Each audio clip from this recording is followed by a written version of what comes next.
সাকিব খান ভাইয়ার থেকে যদি কল পাই যে সাকিব ভাইয়ার নেক্সট ফিল্মের জন্য আমি সাইন আপ করবো কিনা, আমি সব কিছু বলে দিলে তো খোলাসা হয়ে গেল। না না, বেশি কিছু না। মিস ওয়ার্ল্ড বাংলাদেশের ব্যাগে পাওয়ার ব্যাংক থাকে, বিকজ অনেক জায়গায় যেতে হয়, ফোনে চার্জ থাকে না। অ্যান্ড অফকোর্স আমার খুবই কেয়ারিং একটা হাজব্যান্ড আছে যে একটু পরপর আমাকে ফোন দিয়ে জানতে চায় আমি কোথায় আছি, তো তাকে আমার আপডেটেড রাখতে হয়, তো power bank is must.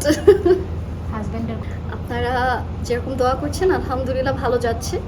And আমি খুবই হ্যাপি যে একটা এরকম পার্টনার পেয়েছি যে অ্যাকচুয়ালি আমাকে কাজেও হেল্প করে। অ্যান্ড শুরুতে সে আমাকে যেভাবে দেখেছে, আমাকে চেঞ্জ করতে চায়নি, সো যেভাবে দেখেছে সেভাবে অ্যাকসেপ্ট করেছে। অ্যান্ড আমার যে প্রফেশন সেটাকেও রেসপেক্ট করছে।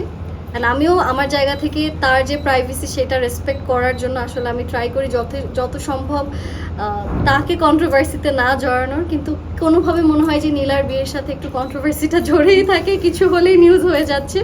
তো আসলে না, দিস পয়েন্ট আমরা মানুষের কমেন্ট যখন দেখি আমরাও মজা পাই, মজা লাগে। And we are very good, আলহামদুলিল্লাহ, আপনাদের দয়ায় ভালো আছি। আগে দেখি মানুষ কি বলে।